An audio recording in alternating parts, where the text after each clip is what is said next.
friends. Welcome once again to the live classroom of IGNOR Regional Center, Vadagara. We will be dealing with a number of issue areas which are of common interest to our students. And today we have something very special. And this topic that we are going to deal with today is of common importance to students from a number of subject areas. The topic is none other than the World Trade Organization. And if you look at a plethora of subjects, this particular issue area holds a great deal of relevance. The World Trade Organization has in fact come to affect our lives in a very big way. And today we will be talking about one single specific aspect of the World Trade Organization, that is the agreement on agriculture. In the subsequent episodes, we hope to cover the other areas as well. So let us begin our journey into the nuances of the World Trade Organization. Now, before understanding what the World Trade Organization holds for us, it is important for us to understand the basis of trade as to why countries trade among each other. And this is the fundamental concept that always comes to us whenever we talk about international trade. It is not something very natural that trade should take place among countries using currencies or whichever media of exchange. However, there is a poignant reason why trade will be of benefit for each and every one of us. One reason is that all countries are not self-sufficient in each and every article that humans require. And when you are not self-sufficient, obviously you have to depend on other countries and entities to fulfill your needs. And again, another aspect is that you may be very good in producing something. And if you are very good in producing something, you will be producing it in that kind of a quantity which your population cannot absorb. So there also you need a market to sell your products. Traditionally, theorists have been thinking about this very important aspect, and two major theories have held sway in all times. And the first theory is Adam Smith's theory of absolute advantage. Now, what does this theory actually mean? The theory of absolute advantage is very simple in its conception. It means that countries produce that product which it can produce most cheaply. So, if India is very efficient in producing, say, dairy products, India will be producing dairy products at a lower cost, and it will be exporting that to other countries in a very competitive manner. And if our neighbor, say Sri Lanka, is very good at producing, say, ice creams, they will also produce ice creams at a lower cost and they will export the same to India. While India produces certain dairy products and sells it to Sri Lanka, and Sri Lanka produces ice creams and sells it to India, both the countries benefit because both countries are enjoying a product which otherwise they may not have produced actually. Now, this theory seemed very simplistic. Now, later on, there needed to be complexities as the economies became more and more developed and more complex. There can be situations in which a country may be efficient in producing both the items involved. It may not be that the country is inefficient in producing both the products. It may in fact produce a product at a lesser cost, both the products at a lesser cost than another country. Still, products can be exchanged with each other. And this is the basis for the concept of comparative advantage. David Ricardo, in his very seminal work, talked about this aspect of comparative advantage, which simply means that countries will produce and export that product which it can produce at a lesser opportunity cost. So countries will produce that product which it can produce at a lesser opportunity cost. Now, what is opportunity cost? Opportunity cost is an index of the next best alternative scheme of production sacrificed to produce a certain product. Now, this is in fact the basis of international trade, and comparative advantage is considered to be at the core of whatever international trade that we see today. Now, coming specifically to the area of our interest, that is WTO. WTO did not emerge into the world scene till 1995. We had a precursor in the name of GATT, or the General Agreement on Tariffs and Trade, which held its sway right from 1948 onwards. Now, the GATT was never a full-fledged organization like the WTO. In fact, the world community thought about having a World Trade Organization right in 1947 itself. That is, once the Second World War got over. Now, there was this failed attempt to create an international trade organization in 1948. The International Trade Organization was supposed to come into existence as a result of the Havana Charter. Unfortunately, the United States of America, the prominent economy of the times, did not adhere to the Havana Charter and did not ratify it at all.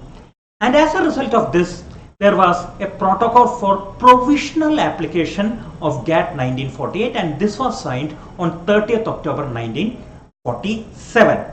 However, as I mentioned earlier, this came into effect in June 1948. As a result of this provisional application, more than 45,000 tariff concession lines were set free, and more than 10 billion worth of trade was immediately impacted. There were 23 founding members of the GATT, and India, being so closely aligned to the British Empire of those times, was also a founder member. You should also remember that China was not a founder member of GATT for obvious reasons which you all know. GATT was based on the principles of rounds and meetings. Specific issue areas related to trade and commerce would be taken up in each round, and those would be deliberated upon, and certain solutions would be arrived at. Therefore, we have something like 8 rounds of discussions which GATT actually initiated. As students of the World Trade Organization, we should understand that 2 rounds of these GATT are very, very important. One was the Tokyo Round. The Tokyo Round basically dealt with non-tariff barriers. Now, barriers, as you all know, are of 2 types. One is the tariff barrier, which are more or less price-based, and non-tariff barriers, which are not price-based, like the quantitative restrictions. So, the Tokyo Round actually dealt with and gave a severe blow to the concept of non-tariff barriers, and a large number of non-tariff barriers were removed as a result of the deliberations which were entered into at the time of the Tokyo Round.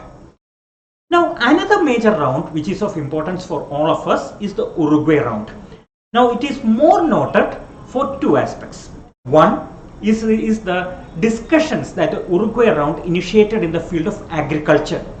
Agriculture was a contentious issue which was preventing the emergence of a World Trade Organization as such. And the Uruguay Round was successful in ironing out most of the deficiencies which were related to the field of agriculture. Second, the Uruguay Round also paved the path for negotiations for the establishment of the World Trade Organization. Now, you can easily mark the difference between GATT and WTO. WTO, as the term itself suggests, is an organization, whereas GATT is more like a set of revolving conferences and meetings. Now, when we enter WTO proper, we find that the World Trade Organization was established on 1st January 1995, which essentially means that it started its operation on that day. Now, when you look at the agreements which are entered into under the WTO, there you can find that there are 2 clear sets of agreements. One is what we call the Multilateral Agreements, and second is what you call the Plurilateral Agreements. We'll come to more details about this in a short while. Now, as far as the multilateral agreements of WTO are concerned, these are signed between a large number of countries. In fact, most of the signatories. Now, the major agreements which are classified under the multilateral agreements are the agreement on tariff, which is more or less a replication of GATT. Then you have the agreement on agriculture. Then you have an agreement on sanitary and phytosanitary measures. Then you have the multi-fiber agreement, which basically deals with clothing and things like that. Then you have the services agreement, which we currently call the General Agreement on Trade in Services, or the GATTs for short. Then you have the Intellectual Property Rights Agreement, or which we call the TRIPS, Trade Related Intellectual Property Rights Agreement. Then you have the Anti-Dumping Agreement. Then you also finally have the Trade Related Intellectual Measures, Trade Related Investment Measures, which we call TRIMS. So these are basically the kind of multilateral agreements that we are going to talk about under WTO in a very phased manner. However, today for all practical purposes, we will be dealing only with the agreement on agriculture, which in itself is a very broad range of agreement. Then next, when we come to the plurilateral agreements, we find that plurilateral agreements are basically signed between very few signatories. And the major example for plurilateral agreements are the trade in civil aircraft, the agreement on government procurement. Then you have another agreement, that is the agreement on dairy products, which for all good reasons was scrapped in 1997. And you also had another agreement, that is the agreement on bovine meat, which again was eliminated in the year 1997.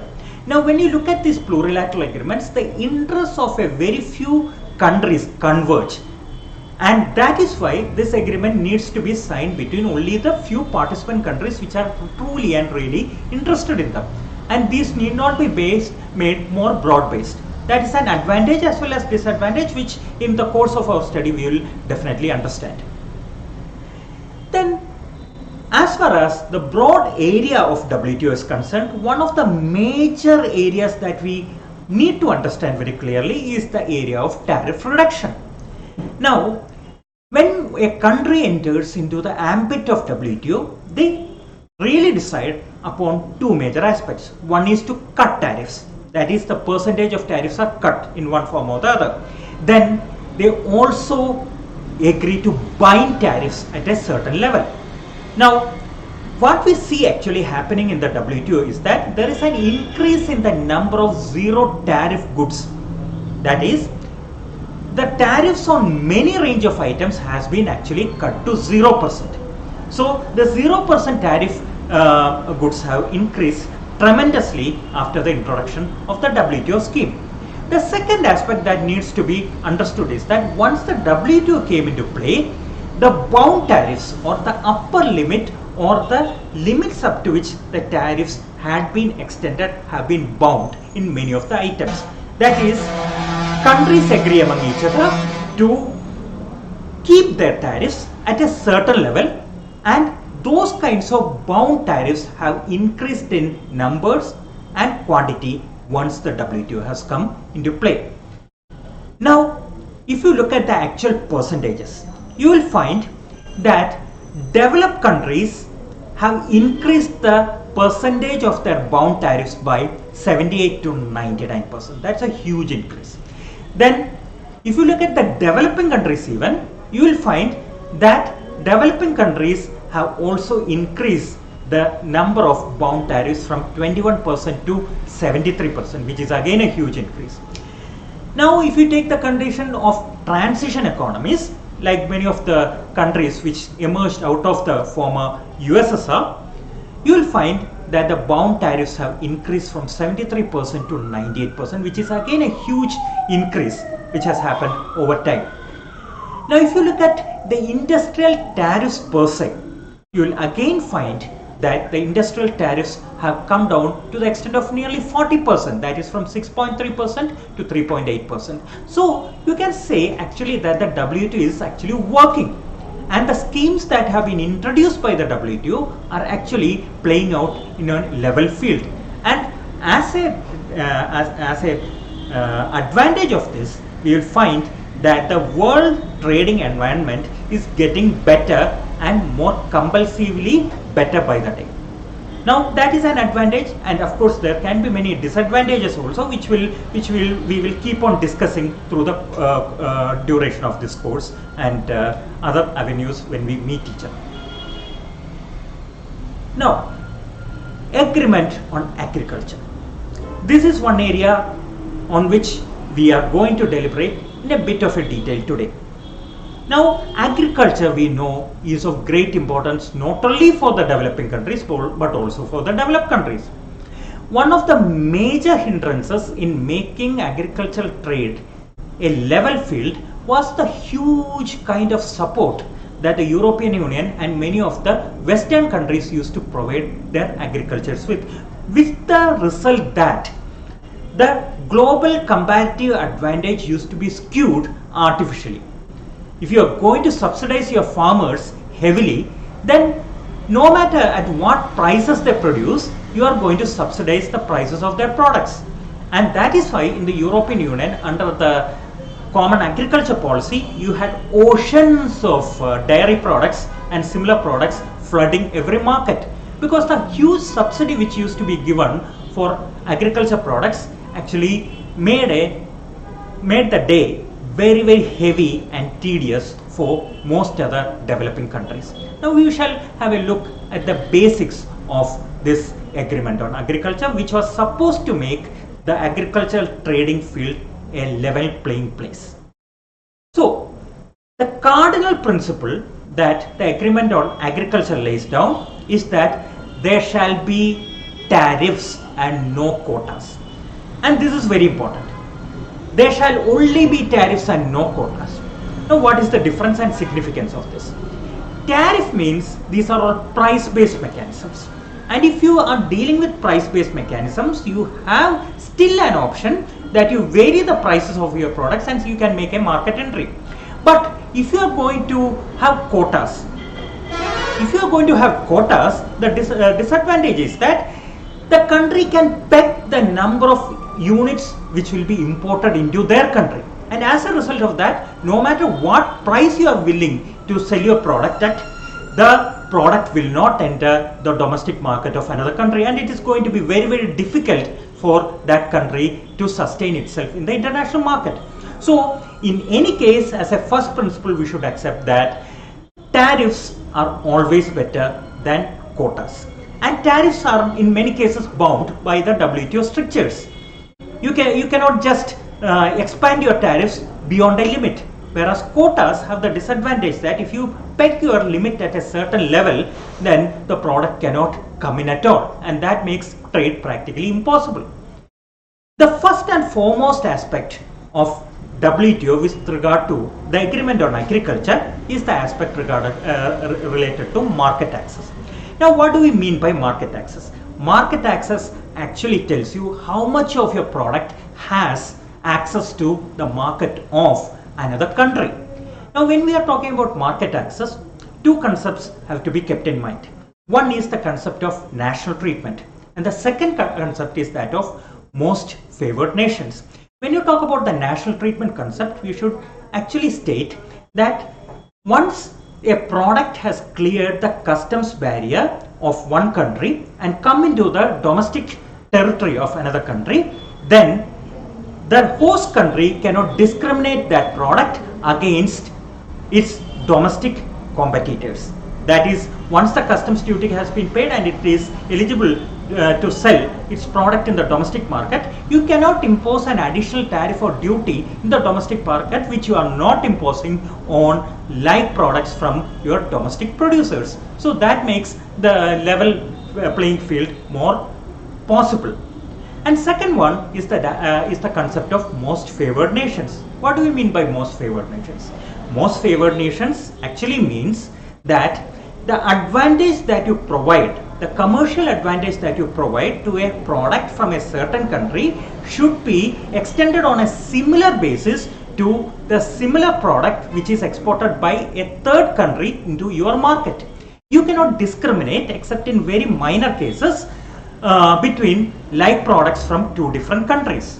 Of course, there is an exception called the generalized system of preferences which is applicable to developing countries, but apart from that, you cannot make any major distinction between the products of these countries. Now, if you look at what the WTO envisages, you will find that for developed countries, the tariff reduction has to be around 36% in a 6-year transition period. That is, the developed countries have to reduce agriculture tariffs by 36% in a 6-year span. Then the second aspect that they deal with is tariff reduction for developing countries. The WTO states that for agriculture products, developing countries shall lessen their tariff by 24% in a 10-year period. Of course, for least developed countries, there are no requirements to cut their tariffs. So, taking into consideration the different levels of development that each country is placed at, they have made this decision. Now, we have found that the minimum cut percentage per product for developed countries is as large as 15%, whereas that of developing countries is only as high as 10%. Now, another aspect that we have to deal with as far as the WTO agreement on agriculture is concerned is the aspect of domestic support. Now, the WTO states that domestic support has to be reduced by a percentage point of 20. That is, there should be a 20% reduction in domestic support over a 6-year period starting from 1995 as far as the developed countries is concerned. When it comes to the developing countries, this reduction should be of 13% over a 10-year period starting from 1995. Of course, as usual, there are no cuts stipulated upon the least developed countries. Now, the important aspect to be remembered in this case is that the base year that these people have kept is 1986 to 1988. Now, there is a big criticism with regard to the selection of the base year. Now, one of the criticism is that the base year that has been selected is not a normal year.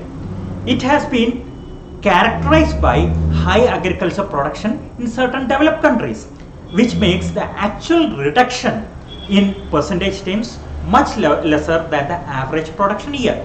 So that is one kind of criticism which has come into play. Now, that is something which has to be empirically proved over a period of time. Now, these cuts are also called the Ampere Cuts or Ampere box cuts. Now, if you take a traffic light, you will find that there are 3 colors, and one of those colors is the Ampere light. So, it is of medium importance, not the kind of high importance that you associate with many of these cases.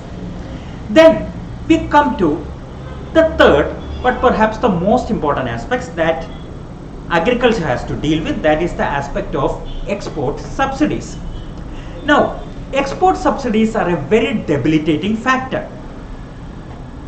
Many of the countries in the Western world are able to export their agriculture products because of the high export subsidy and support which is given from time to time by their respective governments or the common agriculture policy. Now, as far as developed countries is concerned, the WTO stipulates that there shall be a 36% reduction over a 6-year period in the export subsidies which are given to their domestic producers.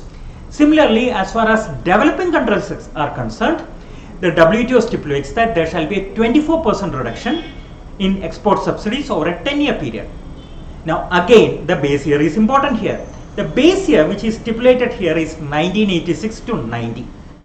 That has to be kept in mind, and kindly visit the web and see what is the kind of production and what is the kind of export subsidies which is given in this time period. Then that will give you a lot of insights. You can go country by country or continent by continent in this inquiry that you are making. Now, one of the latest developments is that of the Nairobi Conference. Now, in the Nairobi Conference, it was decided that there shall be a total elimination of export subsidies. Further, it was also mentioned in the Nairobi Conference that there shall be a special treatment which will be given to developing countries, taking into consideration their levels of development. We all know that there is a substantial difference between the level of development of a developed country and a developing country. Developing countries are still facing the pangs of development. They need some support from the entire world, and taking into consideration this very important aspect, the special and differential treatment aspect has been built into the system through the Nairobi Conference, and in future this is going to play a very important role. Thank you for giving me such a patient hearing, and if you have any comments, suggestions or any recommendations to make with regard to the programs or the kind of topics you would like to get like us to present before you, kindly send in your mails at rcvadagara@igno.ac.in. It has been wonderful interacting with you, and we will shortly return back with few more topics related to WTO in the days to come. Thank you, Vandana.